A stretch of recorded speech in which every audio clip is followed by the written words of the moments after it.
আসসালামু আলাইকুম, প্রবাস সংবাদে আমন্ত্রণ। আপনাদের সঙ্গে আছি আমি সামির হোসেন।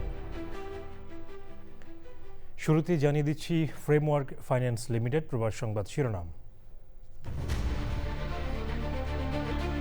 তেলের মজুদ নিয়ে সরকার আশ্বস্ত করলেও ফিলিং স্টেশনগুলোতে দীর্ঘ লাইন, ডিপো থেকে পর্যাপ্ত তেল না পাওয়ার অভিযোগ পাম্প কর্তৃপক্ষের। ইরানের খারক দ্বীপে নতুন করে যুক্তরাষ্ট্রের হামলা, যুদ্ধবিরতিতে রাজি না হলে এক রাতেই ইরানকে নিশ্চিহ্নে ট্রাম্পের হুমকি, তেহরানের প্রত্যাখ্যান। যুক্তরাষ্ট্র জুড়ে আইসের অভিযান নিয়ে আলোচনা সমালোচনার ঝড়, আইসের বিরুদ্ধে মিথ্যা তথ্য দেওয়ার অভিযোগে তদন্ত শুরু।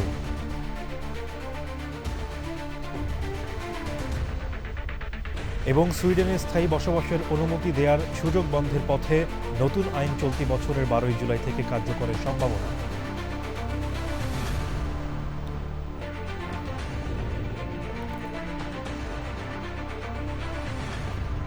স্ক্রিনে লাইভ স্ট্রিম হচ্ছে।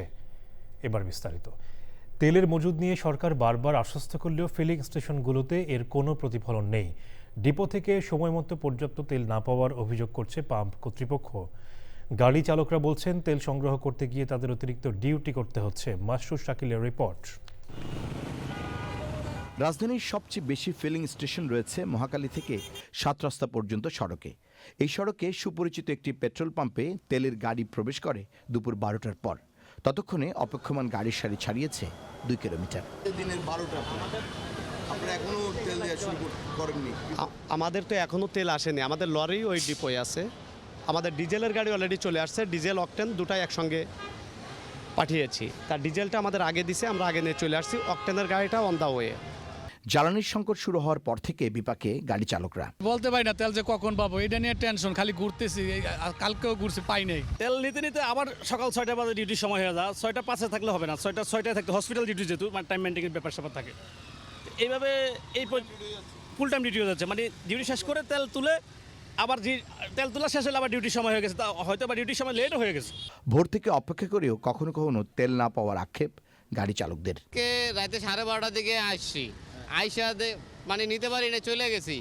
আবার সকালে আসি 6:30টার দিকে, আইসা তখনও ব্যর্থ হয়েছি, চলে গেছি গা। কালকে আমি প্রথমে গেছি আজাদ গেট, ওইখানে গলির ভিতরে সিরিয়ালের অবস্থা খারাপ দেখে আমি ওইখান থেকে বাইরে গেছি। তারপরে গেলাম শ্যামলির থেকে সিরিয়াল দিছি খালেক, কল্যাণপুরের পরে খালেকে গেলাম। যাওয়ার পরে আমার সামনে 40টা গাড়ি গইনে আসলাম। তারপরে যায় দেখতেছি 50টা হয়ে গেছে আমার সামনে। তারপরে যে তেলই পাইনি। পেট্রোল ও অকটেন দেশে উৎপাদন হওয়ার পরও কেন আগের মতো পর্যাপ্ত তেল ফিলিং স্টেশনে পাওয়া যায় না, এবং সংকট নেই বলে সরকার বারবার ঘোষণা দিলেও বাস্তব চিত্র কেন ভিন্ন, এর উত্তর মিলছে না। যুদ্ধ মানে শত্রু খেলা, যুদ্ধ মানে তোমার প্রতি আমার অবহেলা। ট্রাম্প নেতানিয়াহুর যুদ্ধ খেলায় বিশ্বের প্রতি তাদের যে বিদ্রোহ এবং অবহেলা, তার শিকার হচ্ছে তৃতীয় বিশ্বের দেশগুলো। জ্বালানির জ্বালায় জ্বলতে থাকা প্রতিদিনের এই সংগ্রাম কবে শেষ হবে কেউ জানে না। রাজধানীর একটি ফিলিং স্টেশন থেকে মাসরুর শাকিল, চ্যানেল আই। ইরানে জ্বালানি তেলের জন্য গুরুত্বপূর্ণ খার্ক দ্বীপে হামলা চালিয়েছে যুক্তরাষ্ট্র। দক্ষিণ ইস্পাহানে একটি মার্কিন C-130 যুদ্ধবিমান ভূপাতিত করেছে ইরান পুলিশ। যুক্তরাষ্ট্র রেড লাইন অতিক্রম করলে ইরানের জবাব এই অঞ্চলের বাইরে চলে যাবে বলে হুঁশিয়ারি দিয়েছে IRGC। মার্কিন ভাইস প্রেসিডেন্ট ডোনাল্ড ট্রাম্পের বেঁধে দেওয়া সময়সীমা শেষ হওয়ার আগে প্রচুর আলোচনা ও দর কষাকষি চলছে বলে দাবি করেছেন মার্কিন ভাইস প্রেসিডেন্ট। তবে যুক্তরাষ্ট্রের দেয়া যুদ্ধবিরতির প্রস্তাব প্রত্যাখ্যান করে ইরান পাল্টা হুঁশিয়ারি দিয়েছে। সুব্রত গাইনের রিপোর্ট। ইরানের খার্ক দ্বীপের সামরিক স্থাপনায় বড় ধরনের হামলা চালিয়েছে যুক্তরাষ্ট্র। তবে তেল অবকাঠামোতে হামলা হয়নি। ইরানের মেহর নিউজ এজেন্সি এ তথ্য জানিয়েছে। তেলের ক্ষেত্রে দ্বীপটি গুরুত্বপূর্ণ, কারণ ইরানের তেলের বড় অংশ এখান থেকে রপ্তানি হয়। এর আগে মার্কিন প্রেসিডেন্ট ডোনাল্ড ট্রাম্প ইরানকে হুঁশিয়ারি দিয়ে বলেছিলেন, ইরানের সভ্যতা ধ্বংস হতে পারে, যা আর পুনরুদ্ধার সম্ভব হবে না। মার্কিন ভাইস প্রেসিডেন্ট জেডি ভ্যান্স বলেছেন, হরমুজ প্রণালী খুলে দেওয়ার জন্য প্রেসিডেন্ট ডোনাল্ড ট্রাম্পের বেঁধে দেওয়া সময়সীমা শেষ হওয়ার আগে প্রচুর আলোচনা ও দর কষাকষি চলছে। ইরানের Islamic revolutionary guard corps IRGC জানিয়েছে, যুক্তরাষ্ট্র রেড লাইন অতিক্রম করলে ইরানের প্রতিহিংসা শুধু আঞ্চলিক সীমার মধ্যে সীমাবদ্ধ থাকবে না। যুক্তরাষ্ট্র যদি বেসামরিক স্থাপনায় হামলা করে, তাহলে যুক্তরাষ্ট্র তার মিত্রদের বহু বছরের তেল ও গ্যাস সরবরাহ ঝুঁকির মধ্যে পড়বে। ইসরায়েলের কিরিয়াত শমোনা শহরের একটি স্থাপনায় হামলা চালিয়েছে ইরান ও হিজবুল্লাহ। তবে এতে এখন পর্যন্ত কোনো হতাহতের খবর পাওয়া যায়নি। এছাড়া দক্ষিণাঞ্চলীয় নেঘেবের দিকে ধেয়ে আসা ইরান থেকে ছোড়া একটি ক্ষেপণাস্ত্র পথিমধ্যে ধ্বংস করা হয়েছে বলে জানিয়েছে তেল আবিব। পাল্টা ইরান জুড়ে চালানো ইসরায়েলি হামলায় সব ধরনের পরিবহন পথ, রেলপথ, সেতু এবং প্রধান মহাসড়কগুলো লক্ষ্যবস্তু করা হচ্ছে। ইরানের ওপর হামলা জোরদার হওয়া এবং প্রেসিডেন্ট ডোনাল্ড ট্রাম্পের বেঁধে দেওয়া সময়সীমা ঘনিয়ে আসার মধ্যেই যুক্তরাষ্ট্র ইরানের মধ্যে আলোচনার পথ প্রশস্ত করার প্রচেষ্টা অব্যাহত রেখেছে পাকিস্তান। Subrata Gayen, channel I. মার্কিন প্রেসিডেন্ট ডোনাল্ড ট্রাম্প বলেছেন, ইরানকে এক রাতেই নিশ্চিহ্ন করা সম্ভব, আর মঙ্গলবারই হতে পারে সেই রাত। এই হুমকির কিছুক্ষণ পরেই ইরানে জ্বালানি তেলের জন্য গুরুত্বপূর্ণ খার্ক দ্বীপে হামলার খবর পাওয়া গেছে। এর আগে যুক্তরাষ্ট্রের দেয়া যুদ্ধবিরতির প্রস্তাব প্রত্যাখ্যান করে ইরান পাল্টা হুঁশিয়ারি দিয়েছে। দক্ষিণ ইস্পাহানে একটি মার্কিন C-130 যুদ্ধবিমান ভূপাতিত করার ভিডিও চিত্র প্রকাশ করেছে ইরান পুলিশ। যুক্তরাষ্ট্র রেড লাইন অতিক্রম করলে ইরানের জবাবে এই অঞ্চলের বাইরে চলে যাবে বলে হুঁশিয়ারি দিয়েছে IRGC। হরমুজ প্রণালীতে বাণিজ্যিক জাহাজ চলাচলের সুরক্ষায় একটি প্রস্তাবের ওপর জাতিসংঘ নিরাপত্তা পরিষদে আজ ভোট হওয়ার কথা রয়েছে। সুদীপ্তা মাহমুদের রিপোর্ট। ইরান যুদ্ধে ক্ষেপণাস্ত্র, ড্রোন আর বোমা হামলার পাশাপাশি শুরু থেকে চলছে বাকযুদ্ধ। এবার এক রাতেই ইরানকে গুঁড়িয়ে দেওয়ার হুমকি। হোয়াইট হাউসে সংবাদ সম্মেলনে যুদ্ধবিরতি চুক্তি ও হরমুজ খুলে দিতে ইরানকে 4 ঘন্টার সময় বেঁধে দিয়ে মার্কিন প্রেসিডেন্ট ডোনাল্ড ট্রাম্প বলেছেন, ইরানের বড় বড় সেতু আর বিদ্যুৎ কেন্দ্র ধ্বংস করা হবে। এমনকি বেসামরিক স্থাপনাতেও হামলার হুমকি দেন Trump. But we are dealing with them. I think it's going well. Mr. Witkoff is here, and JD is involved in the dealing. Mr. Witkoff is sitting right here, and I think it's going fine, but we'll have to see. You have to understand, we've been dealing with these people for 47 years. যুক্তরাষ্ট্রের দেওয়া যুদ্ধবিরতির প্রস্তাব প্রত্যাখ্যান করে Iran পাল্টা শর্ত দিয়েছে। তা হলো স্থায়ীভাবে যুদ্ধ বন্ধ। ইরানের ইসলামী বিপ্লবী গার্ড কোর IRGC বলেছে, ট্রাম্পের বক্তব্যই ইঙ্গিত দেয় যুদ্ধ ব্যবস্থাপনায় নিয়ন্ত্রণ হারিয়েছেন তিনি। যুক্তরাষ্ট্রের সম্ভাব্য হামলা ঠেকাতে সারা দেশে বিদ্যুৎ কেন্দ্রের সামনে জনগণকে মানববন্ধন করার আহ্বান জানিয়েছে ইরান সরকার। এদিকে দক্ষিণ ইস্পাহানে যুক্তরাষ্ট্রের C-130 যুদ্ধবিমান ভূপাতিত করার ভিডিও চিত্র প্রকাশ করেছে ইরানি পুলিশ। সেই ভিডিও সম্প্রচার করে ইরানের তাসনিম নিউজ এজেন্সি বলেছে, শত্রুর হুমকি মোকাবেলায় IRGCর পাশাপাশি পুলিশের বিশেষ বাহিনীও প্রস্তুত। মধ্যপ্রাচ্যের বিভিন্ন দেশে মার্কিন স্থাপনায় হামলা অব্যাহত রেখেছে ইরান। সৌদি আরবের পূর্বাঞ্চলে ইরানের ছোড়া 7টি ব্যালিস্টিক ক্ষেপণাস্ত্র ভূপাতিত করেছে সৌদি সামরিক বাহিনী। লেবাননের সশস্ত্র গোষ্ঠী হিজবুল্লাহর দাবি, লেবানন ও ইসরায়েলের উত্তরাঞ্চলীয় শহরগুলোতে ইসরায়েলি সেনা এবং ট্যাঙ্ক লক্ষ্য করে হামলা চালিয়েছে তারা। এদিকে হরমুজ প্রণালী নিয়ে ইরানের সঙ্গে বৈঠক করেছে ওমান। দেশটির রাষ্ট্রীয় সংবাদ সংস্থা সামাজিক যোগাযোগ মাধ্যম এক্সে জানিয়েছে, হরমুজ প্রণালী খোলার বিষয়ে সম্ভাব্য বিকল্প ব্যবস্থা নিয়ে আলোচনা করেছেন দুদেশের পররাষ্ট্র মন্ত্রণালয়ের কর্মকর্তারা। Sudipta Mahmud, channel I. মানুষ স্বভাবতই শান্তি চায়, কিন্তু তারপরও কেন যুদ্ধ বাধে? এটি কি তাৎক্ষণিক ক্ষোভের প্রকাশ, নাকি এর সঙ্গেও রয়েছে লাভ ক্ষতির হিসাব? বিশ্বের অন্যতম খ্যাতনামা ব্রিটিশ রাজনৈতিক অর্থনীতিবিদ ডেভিড কিনের মতে, যুদ্ধের জয় ক্ষমতা সুসংহত করে, এর মধ্য দিয়ে আর্থিক লাভের পাশাপাশি রাজনৈতিক ক্ষমতায়ন ঘটে। আল জাজিরাকে দেয়া সাক্ষাৎকারে এ বিষয়ে বিস্তারিত জানিয়েছেন লন্ডন স্কুল অব ইকোনমিক্সের এই অধ্যাপক। মির্জা ইমতিয়াজের রিপোর্ট।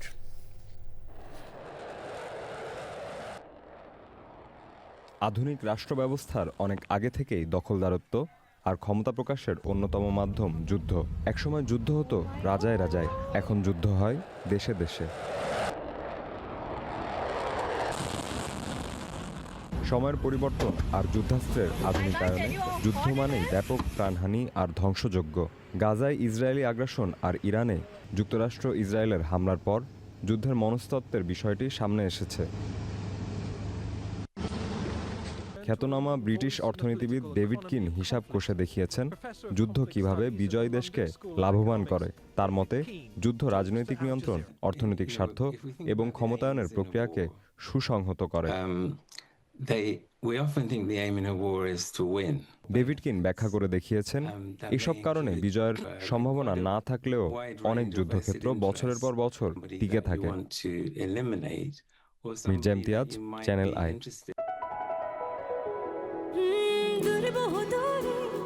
চলো হারিয়ে যাই তুমি আমি দুজনে মিলে,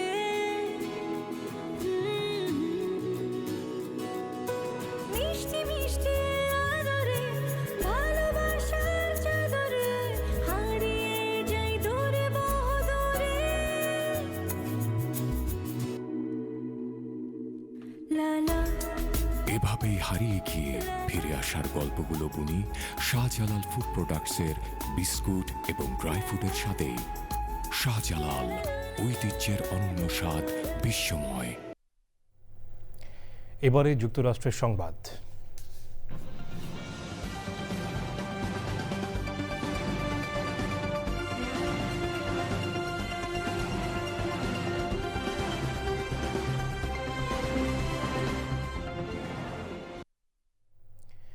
যুক্তরাষ্ট্র জুড়ে আইসের অভিযান নিয়ে আলোচনা সমালোচনার ঝড় চলছে। এর মধ্যে নতুন করে আলোচনা শুরু হয়েছে মিনিয়াপোলিসে আইসের অভিযানে নতুন ভিডিও ফুটেজকে ঘিরে। মিনিয়াপোলিসে আইসের অভিযানে গুলির ঘটনার ফুটেজে পাল্টে যাচ্ছে পুরো চিত্র। আইসের বিরুদ্ধে মিথ্যা তথ্য দেওয়ার অভিযোগে তদন্ত শুরু হয়েছে। রোকসানা তারিন জানাচ্ছেন বিস্তারিত।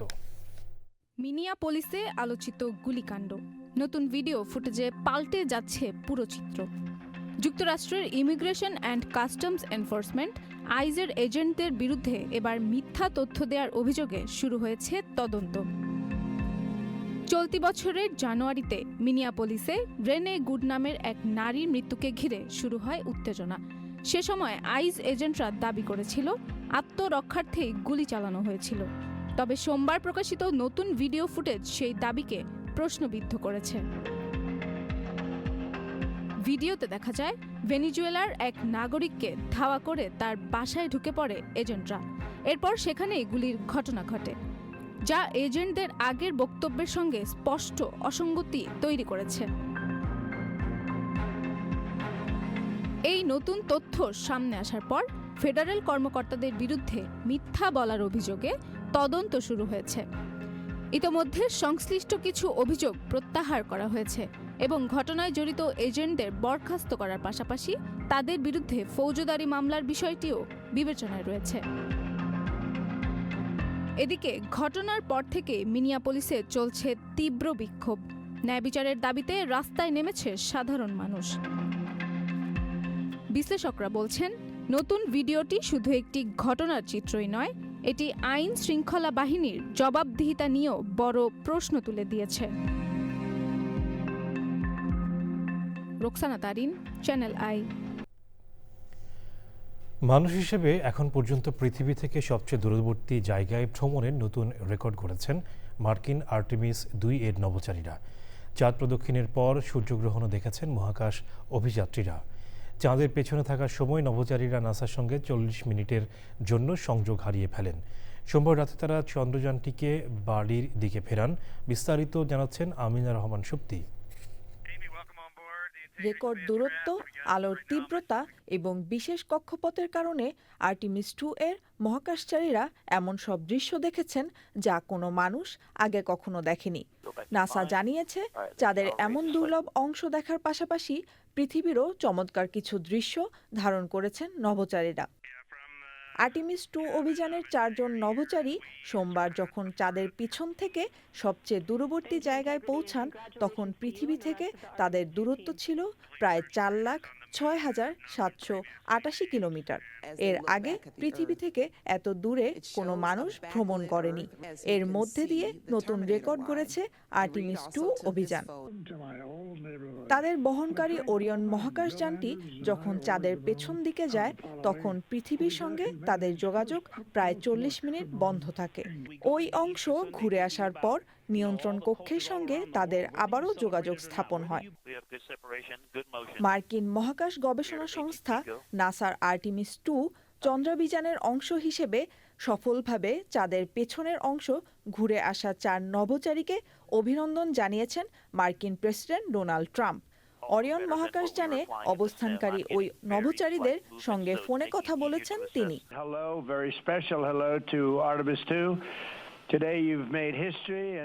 মার্কিন প্রেসিডেন্ট ডোনাল্ড ট্রাম্প যোগাযোগ বন্ধের সময়ের অনুভূতি জানতে চাইলে নভোচারী ভিক্টর গ্লোবার বলেন, প্রথমে একটু প্রার্থনা করেছিলেন, তবে এরপরই তাকে চাঁদের পেছনের অংশের বৈজ্ঞানিক পর্যবেক্ষণ ও তথ্য সংগ্রহের কাজে মন দিতে হয়েছে। কমান্ডার রিড ওয়াইজম্যান বর্ণনা দেন কিভাবে তারা সূর্যগ্রহণ পর্যবেক্ষণ করেছেন। 4 জন মহাকাশচারী এখন পৃথিবীর দিকে ফিরে আসছেন এবং শনিবার বাংলাদেশ সময় রাত 5টা 7 মিনিটে তাদের যুক্তরাষ্ট্রের পশ্চিম উপকূলের অদূরে প্রশান্ত মহাসাগরে অবতরণ করার কথা রয়েছে। Amina Rahman Supti, channel I. Bangladesh association of greater Washington ডিসির পুনর্মিলনী অনুষ্ঠিত হয়েছে। অনুষ্ঠানে যুক্তরাষ্ট্রে বসবাসরত বিশিষ্টজনকে সম্মাননা দেয়া হয়।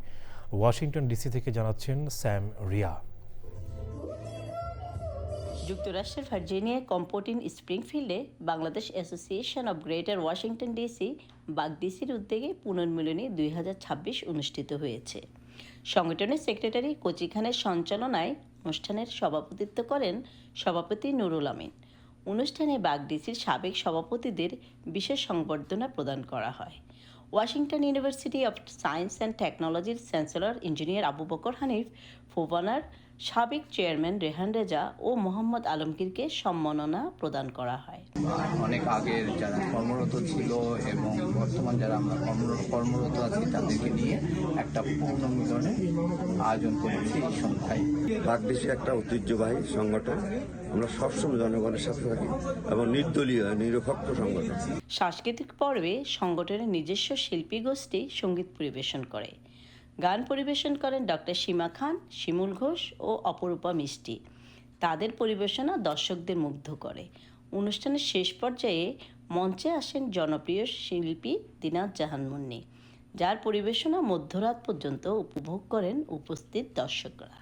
Bangladesh association of greater Washington DC BAGDC আজকে ঈদ পুনর্মিলনী ও মনোজ্ঞ সাংস্কৃতিক অনুষ্ঠানের আয়োজন করেছে।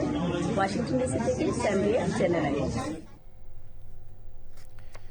যুক্তরাষ্ট্রের মিশিগানে কনসুলার সেবা পেলেন 1500 প্রবাসী বাংলাদেশি। 3 দিনব্যাপী এ ভ্রাম্যমাণ কনসুলার সেবা পেয়ে খুশি মিশিগানে বসবাসকারী বাংলাদেশিরা। ওয়ারেন শহরে আল ইহসান ইসলামী সেন্টারে বাংলাদেশ সোসাইটি অব মিশিগান ইউএসএর আয়োজনে বাংলাদেশ দূতাবাস ওয়াশিংটন ডিসি এ ভ্রাম্যমাণ কনসুলার সেবা প্রদান করে। 3 দিনের কনসুলেট সার্ভিসে 1017টি এনভিআর, 482টি ই পাসপোর্ট ও 39টি পাওয়ার অব অ্যাটর্নি সম্পন্ন হয়। সব মিলিয়ে 1538 জন প্রবাসী সেবা গ্রহণ করেন। যুক্তরাষ্ট্রের মিশিগানে 1 লাখের বেশি প্রবাসী বাংলাদেশি বসবাস করলেও স্থায়ী কনসুলেট অফিস না থাকায় ভোগান্তি পোহাতে হয় রেমিটেন্স যোদ্ধাদের। বর্তমান সরকারের কাছে মিশিগানে বসবাসরত বাংলাদেশিদের দাবি, প্রবাসীদের ভোগান্তি কমাতে স্থায়ী কনসুলেট অফিসের দ্রুত কার্যক্রম চালুর। এবার অন্যান্য সংবাদ। সুইডেনে শরণার্থীদের স্থায়ী বসবাসের অনুমতি দেওয়ার সুযোগ বন্ধ করার পথে দেশটির সরকার। এ বিষয়ে চলতি প্রস্তাবিত নতুন আইন চলতি বছরের 12 জুলাই থেকে কার্যকর হওয়ার কথা রয়েছে। সরকারের এই প্রস্তাব অনুযায়ী আশ্রয় প্রার্থীদের জন্য স্থায়ী বসবাসের অনুমতি দেওয়ার সুযোগ তুলে দেওয়া হবে। এর পরিবর্তে অস্থায়ী বসবাসের অনুমতি হবে প্রধান নিয়ম। এই পরিবর্তন শরণার্থী বিকল্পভাবে সুরক্ষাপ্রাপ্ত ব্যক্তি এবং পুনর্বাসনের মাধ্যমে সুইডেনে আসা ব্যক্তিদের ক্ষেত্রে প্রযোজ্য হবে। এছাড়া বিশেষ মানবিক কারণে বহিষ্কার কার্যকর করা সম্ভব না হলে বা পারিবারিক সংযুক্তির ভিত্তিতে যারা বসবাসের অনুমতি পেয়েছেন তাদের ক্ষেত্রেও স্থায়ী অনুমতির সুযোগ বাতিল হবে। সুইডিশ সরকার বলছে, অভিবাসন নীতিকে আরও কঠোর ও নিয়ন্ত্রিত করার লক্ষ্যেই এই পদক্ষেপ নেওয়া হচ্ছে। হরমুজ প্রণালী খুলে দেওয়ার বিষয়ে ইরানের সাথে আলোচনা করেছে ওমান। ওমানের রাষ্ট্রীয় সংবাদ সংস্থা সামাজিক যোগাযোগ মাধ্যম এক্সে জানিয়েছে, ইরান ও ওমানের পররাষ্ট্র মন্ত্রণালয়ের উপমন্ত্রী পর্যায়ের একটি বৈঠক হয়েছে। বৈঠকে দুই দেশের বিশেষজ্ঞরা ছিলেন। তারা আবার হরমুজ প্রণালী খোলার বিষয়ে সম্ভাব্য বিভিন্ন বিকল্প ব্যবস্থা নিয়ে আলোচনা করেন। হরমুজ প্রণালী ওমানের সীমান্তবর্তী। 28শে ফেব্রুয়ারি যুক্তরাষ্ট্র ও ইসরায়েল যৌথভাবে ইরানে হামলা শুরু করার পর থেকে তেহরান এই জলপথ বন্ধ করে রেখেছে। এপ্রিলের শুরুতে ইরানের বিভিন্ন সামরিক ও শিল্প স্থাপনা, বিশেষ করে পেট্রোকেমিক্যাল প্লান্টে হামলার প্রেক্ষাপটে আন্তর্জাতিক অঙ্গনে তীব্র উত্তেজনা বিরাজ করছে। যুক্তরাষ্ট্র ও ইসরায়েলের যৌথ হামলাকে জঘন্য যুদ্ধাপরাধ হিসেবে অভিহিত করে এর বিরুদ্ধে বিশ্বজুড়ে বিক্ষোভের আহ্বান জানিয়েছে ইরান। ফ্রান্সে অনুষ্ঠিত হয়েছে 4 দিনব্যাপী মুসলিমদের বৃহত্তম বার্ষিক সম্মেলন। প্রশাসন নিষেধাজ্ঞা দিলেও আদালতের রায়ে 7 বছর পর আয়োজিত হয় এবারের 40তম অধিবেশনটি। বাংলাদেশি শিক্ষার্থীরাও সেখানে প্রতিযোগিতায় অংশগ্রহণ করে পুরস্কার পান। ফ্রান্স প্রতিনিধি এম এ হাশিম জানাচ্ছেন বিস্তারিত। ফ্রান্সে মুসলিমদের বার্ষিক সভা রনকন্ট অ্যানুয়াল দে মুসলমান দে ফ্রান্স, যা ইউরোপের অন্যতম বৃহৎ মুসলিম সমাবেশ হিসেবে পরিচিত। ফ্রান্সে বসবাসরত 6 মিলিয়নের বেশি মুসলিমদের জন্য এ ধরনের বড় মুসলিম ফেস্টিভ্যাল সাধারণত দেখা যায় না। We start again after 7 years. We managed to do it again this year. Alhamdulillah, we see there are a lot of people, a lot of talks, a lot of things happening at the same time. People are happy, so we are very happy also, alhamdulillah. বড় বড় scholar এখানে আসেন, debate করেন, তো আমার খুব ভালো লাগতেছে। আমি সপরিবার এখানে আসছি, এর আগেও এখানে আসছি। এই সম্মেলনে ইসলামিক ঐতিহ্য, সভ্যতা ও নিদর্শন তুলে ধরার পাশাপাশি সেমিনার, কর্মশালা, প্রদর্শনী, বইমেলা, পারিবারিক বন্ধন, ইসলামিক শিক্ষা তুলে ধরা হয়। এখানে অনেক কালচার, অনেক নলেজ আছে, ইসলামিক নলেজ, আর অনেক কিছু দেখারও আছে, অনেক ভালো একটা জায়গা। We are presenting a memorial for people in Gaza, for the victims of the genocide. And here we have the tree where people can put a little message of hope for the people in Palestine. বাংলাদেশে রোহিঙ্গা শরণার্থীদের সহায়তার ব্যবস্থাও এই সমাবেশে রয়েছে। We are fully dedicated to help Rohingya community in Bangladesh, and today we are here to meet our donors, especially to explain them what the problem. এখানে মুসলমানদের জন্য অনেক ইভেন্ট রয়েছে। এখানে বাচ্চাদেরকে নিয়ে আসলে তারা মুসলমানদের কৃষ্টি কালচারগুলো উপলব্ধি করতে পারে, তারা মুসলমানদের ইতিহাস ঐতিহ্যগুলো জানতে পারে। শিশু কিশোরদের জন্য শিক্ষণীয় বিষয়ের পাশাপাশি প্রতিযোগিতা অনুষ্ঠিত হয়। এতে বাংলাদেশি শিক্ষার্থীরাও অংশগ্রহণ করে পুরস্কৃত হয়। বিশুদ্ধ কোরআন শিক্ষার মাধ্যমে আস্তে আস্তে করে এই পর্যন্ত গড়ে তুলেছি। আলহামদুলিল্লাহ, আজকে অনেক আনন্দের বিষয় যে আমাদের বাচ্চারা এত বড় কম্পিটিশনে আসিয়া পুরস্কার পাইতেছে। আলহামদুলিল্লাহ, এটা বাংলাদেশিদের জন্য গর্বের বিষয়। আমার অনেক ভালো লাগছে এখানে এসে, এত বড় আয়োজনে যে আমি অনেক খুশি হয়েছি। I wanted to present the people who sacrificed their life in Gaza, to share this history, to stop the war and share the peace in this world. Even the biggest country, they cannot welcome 1.5 million refugees. That's why the normal thing is that Rohingya people go back to their country. We urge the international community to do something for the Rohingya people. ফিলিস্তিনে যে অমানবিক গণহত্যা চালানো হচ্ছে সেটি বন্ধের দাবি এবং গাজাবাসীকে সহায়তার কর্মসূচি এখানে যেমন রয়েছে, একইভাবে বাংলাদেশে আশ্রিত রোহিঙ্গা জনগোষ্ঠীকে সহায়তা এবং তাদেরকে নিজ দেশে ফেরত পাঠানোর বিষয়টিও এখানে উচ্চারিত হচ্ছে। ফ্রান্সের লুবুজ্জে ফেস্টিভ্যাল থেকে M A Hashem, channel I. কানাডার টরন্টোতে ভয়াবহ সড়ক দুর্ঘটনায় বাংলাদেশি বংশোদ্ভূত 21 বছর বয়সী আহনাফ আবরার মোর্শেদ নামে এক যুবক নিহত হয়েছে। টরন্টো পুলিশের প্রত্যক্ষদর্শী সূত্রে জানা গেছে, মোর্শেদ মোটরসাইকেল চালিয়ে যাওয়ার পথে বিপরীত দিক থেকে আসা একটি গাড়ি একটি প্লাজায় প্রবেশের জন্য বাম দিকে মোড় নেওয়ার চেষ্টা করলে সংঘর্ষ হয়। দুর্ঘটনার পরপরই জরুরি সেবা কর্মীরা দ্রুত ঘটনাস্থলে পৌঁছে তাকে উদ্ধার করেন। হাসপাতালে নেওয়ার পর চিকিৎসাধীন অবস্থায় মোর্শেদ শেষ নিঃশ্বাস ত্যাগ করেন। টরন্টো পুলিশের ইন্সপেক্টর এরল ওয়াটসন জানিয়েছেন, অতিরিক্ত গতি, চালকের ভুল সিদ্ধান্ত নাকি অন্য কোনো পরিস্থিতিতে দুর্ঘটনা ঘটেছে তা এখনও পরিষ্কার নয়। তুরস্কের ইস্তাম্বুলে ইসরায়েলি কনসুলেটে গোলাগুলিতে এক সন্ত্রাসী সহ 3 জন নিহত ও 2 স্থানীয় পুলিশ আহত হয়েছেন। মঙ্গলবার বিকেলে এই সন্ত্রাসী হামলার ঘটনা ঘটে। এই ঘটনায় 3 জন হামলাকারী জড়িত ছিলেন, তাদের মধ্যে একজন গোলাগুলির সময় মারা যান এবং বাকি 2 জনকে গ্রেপ্তার করা হয়েছে বলে জানিয়েছে তুর্কি পুলিশ। ঘটনার পর ওই স্থানের নিরাপত্তা ব্যবস্থা জোরদার করা হয়েছে। তুরস্কের স্বরাষ্ট্রমন্ত্রী বলেছেন, হামলাকারীদের শনাক্ত করা হয়েছে এবং ঘটনার বিষয়ে তদন্ত শুরু হয়েছে। এই কনসুলেট ভবনের এলাকাটি জনবহুল এবং এখানে বহু ব্যবসা প্রতিষ্ঠান রয়েছে, যার মধ্যে আন্তর্জাতিক প্রতিষ্ঠানও আছে। ইসরায়েলি কনসুলেট এই এলাকার একটি উঁচু ভবনের 7ম তলায় অবস্থিত। আফগানিস্তানে ব্যাপক বন্যা ও ভূমিধসে মৃতের সংখ্যা বেড়ে অন্তত 110 জনে দাঁড়িয়েছে। দুর্যোগ ব্যবস্থাপনা কর্তৃপক্ষ জানিয়েছে, গত 24 ঘন্টায় 11 জন মারা গেছেন, আহত হয়েছেন 6 জন। আরও ভারী বৃষ্টির পূর্বাভাস দেওয়া হয়েছে, নিখোঁজ রয়েছেন আরও 7 জন। কর্তৃপক্ষ জানিয়েছে, গত 12 দিনে বন্যা, ভূমিধস ও বজ্রপাতে 160 জন আহত হয়েছেন। এছাড়া 958টি বাড়ি পুরোপুরি ধ্বংস হয়ে গেছে। আরও 4155টি বাড়ি আংশিকভাবে ক্ষতিগ্রস্ত হয়েছে। প্রতিরক্ষা মন্ত্রণালয় সোমবার জানিয়েছে, পশ্চিমাঞ্চলীয় হেরাত প্রদেশে বন্যার পানিতে আটকা পড়া 2 জনকে হেলিকপ্টারের সাহায্যে নিরাপদে সরিয়ে আনা হয়েছে। শ্রীলঙ্কা ও বাংলাদেশের মধ্যে পর্যটন সহযোগিতা বাড়ানোর লক্ষ্যে ঢাকায় B2B রোড শো এবং নেটওয়ার্কিং ইভেন্ট করেছে শ্রীলঙ্কা পর্যটন প্রমোশন ব্যুরো। এই আয়োজনের মূল উদ্দেশ্য ছিল দুই দেশের পর্যটন খাতের অংশীজনদের মধ্যে ব্যবসায়িক সম্পর্ক আরও সুদৃঢ় করা। অনুষ্ঠানে প্রধান অতিথি ছিলেন বাংলাদেশ ট্যুরিজম বোর্ডের প্রধান নির্বাহী কর্মকর্তা নুজহাত ইয়াসমিন। শ্রীলঙ্কা পর্যটন প্রমোশন ব্যুরোর চেয়ারম্যান বুদ্ধিকা হোয়ামাস শ্রীলঙ্কাকে একটি নিরাপদ ও বৈচিত্র্যময় গন্তব্য হিসেবে তুলে ধরেন। শ্রীলঙ্কাকে বাংলাদেশি পর্যটকদের জন্য একটি সাশ্রয়ী ও অন্যতম সেরা ভ্রমণ গন্তব্য হিসেবে প্রতিষ্ঠিত করার প্রতিশ্রুতি পুনর্ব্যক্ত করা হয় অনুষ্ঠানে।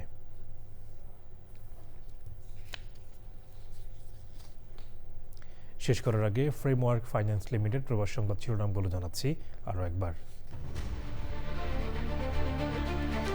তেলের মজুদ নিয়ে সরকার আশ্বস্ত করলেও ফিলিং স্টেশনগুলোতে দীর্ঘ লাইন, ডিপো থেকে পর্যাপ্ত তেল না পাওয়ার অভিযোগ পাম্প কর্তৃপক্ষের। ইরানের খার্ক দ্বীপে নতুন করে যুক্তরাষ্ট্রের হামলা, যুদ্ধবিরতিতে রাজি না হলে এক রাতে ইরানকে নিশ্চিহ্নে, ট্রাম্পের হুমকি, তেহরানের প্রত্যাখ্যান।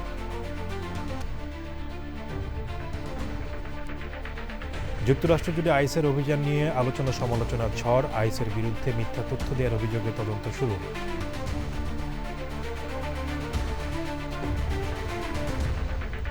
এবং সুইডেনে স্থায়ী বসবাসের অনুমতি দেওয়ার সুযোগ বন্ধের পথে, নতুন আইন চলতি বছরের 12 জুলাই থেকে কার্যকরের সম্ভাবনা।